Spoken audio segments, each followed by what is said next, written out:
की जाए 0, अदर को 0 और महागठबंधन को 45 से लेकर 55 सीटें मिलती हुई दिख रही हैं। हालांकि लगातार हम अपने दर्शकों को ये बता रहे हैं कि ये एग्जिट पोल है, ये सटीक नतीजे नहीं है। 14 तारीख को आपको इंतजार करना होगा, लेकिन जनता का मूड क्या है, ग्राउंड पर लगातार हमारे रिपोर्टर्स एंकर्स रहे हैं और ये जो पहला फेज है जिसके लिए 121 सीटों पर मतदान किया गया था 6 तारीख को, उसके एग्जिट पोल के आंकड़े हम रख रहे हैं और उसके हिसाब से देखिए एनडीए के लिए अच्छी खबर है। एनडीए के लिए अच्छी खबर यह है कि 60 से 70, हालांकि उनका दावा है कि 100 सीटें पहले फेज की उनके खाते में है।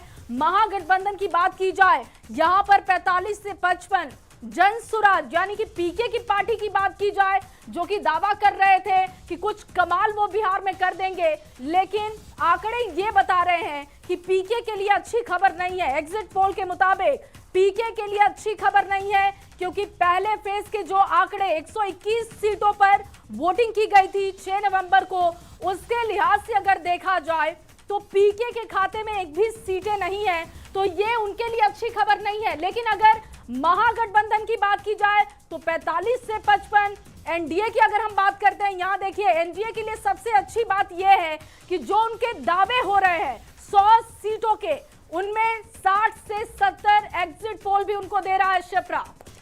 तो बिल्कुल ये जो आंकड़े हैं इसके हिसाब से हमें ये समझ आया है कि एनडीए ने इस पहले फेज में जो 121 सीटों पर वोटिंग हुई थी उसके हिसाब से एनडीए ने बढ़त बनाया है। 60 से 70 सीट एनडीए को मिलता हुआ दिखाई दे रहा है न्यूज़ 18 के एग्जिट पोल के जरिए, और महागठबंधन को 45 से 55 और जनसुराज की पार्टी को यहां पर एक भी सीट नहीं मिलता हुआ दिखाई दे रहा है, अदर्स को भी नहीं मिलता हुआ दिखाई दे रहा है। और यहां पर ये बड़ा सवाल है कि जो जनसुराज की पार्टी है और पहले फेज की बड़ी बात क्या है, शिप्रा बताइए। बिल्कुल, इसी बीच बड़ी बात बताते हैं, ये आंकड़े क्या कह रहे हैं। देखिए पहले फेज में जेडीयू को बड़ी कामयाबी कही जा रही है, यानी कि जेडीयू के खाते में 35 से 45 सीट जा सकती है, यानी कि जेडीयू का बहुत ही अच्छा प्रदर्शन। बीजेपी को 20 से 30 सीटें मिल सकती हैं, जीत इस पर हो सकती है और पहले फेज में बीजेपी भी जीत सकती है इन सीटों पर। तो आंकड़े जेडीयू के बेहतर हो गए। और आरजेडी का बताते हैं, आरजेडी को 25 से 35 सीटें मिलने की उम्मीद यहां पर पहले फेज के हिसाब से देखने को मिल रहा है। और पहले फेज में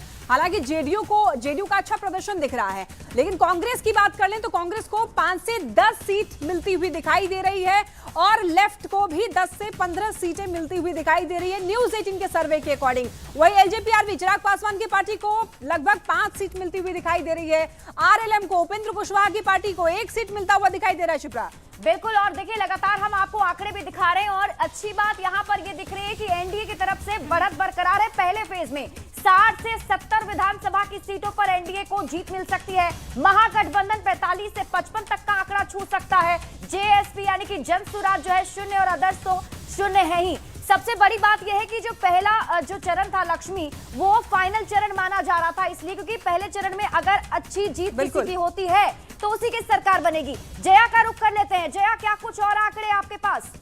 देखिए शिप्रा, क्योंकि लगातार एग्जिट पोल के जो आंकड़े आ रहे हैं वो हम अपने दर्शकों तक रख रहे हैं और लगातार हम ये भी बता रहे हैं कि ये पहले चरण का एग्जिट पोल हम अपने दर्शकों को बता रहे हैं, क्योंकि दूसरे फेज के लिए, आखिरी फेज के लिए वोटिंग खत्म हो चुकी है 122 सीटों पर, वो आंकड़े भी अपने दर्शकों के सामने रखेंगे। लेकिन पहला चरण जिसमें 121 सीटें थी, उनके फिलहाल ये आंकड़े हैं और इन आंकड़ों के जरिए ये समझा जा सकता है कि एनडीए के लिए अच्छी खबर है। जैसा कि आप भी जानकारी दे रही थी कि पहले फेज में जेडीयू के खाते में ज्यादा सीटें हैं। चिराग पासवान को लेकर थोड़ी चिंता कही जा सकती है, क्योंकि दावा बहुत ज्यादा हो रहा था। 29 सीटें कुल उनकी हैं और उनके ऊपर एक बहुत बड़ी जिम्मेदारी है और ऐसे में क्या बड़ी खबर है, लक्ष्मी बताएंगे।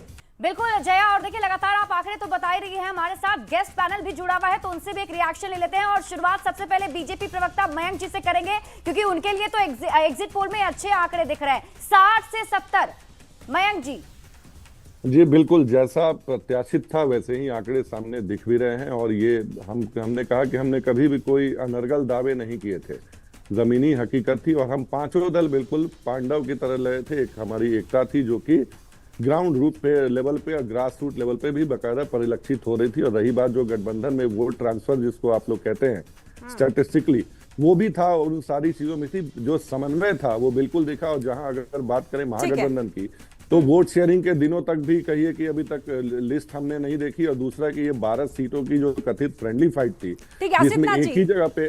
ठीक है मयंक जी, असित नाथ जी से भी जरा रिएक्शन ले लेते हैं। सर, हमारा जो सर्वे है फर्स्ट फेज के लिए, उसमें एनडीए को बढ़त मिलता हुआ दिखाई दिया है, महागठबंधन को कम सीटें मिली हैं।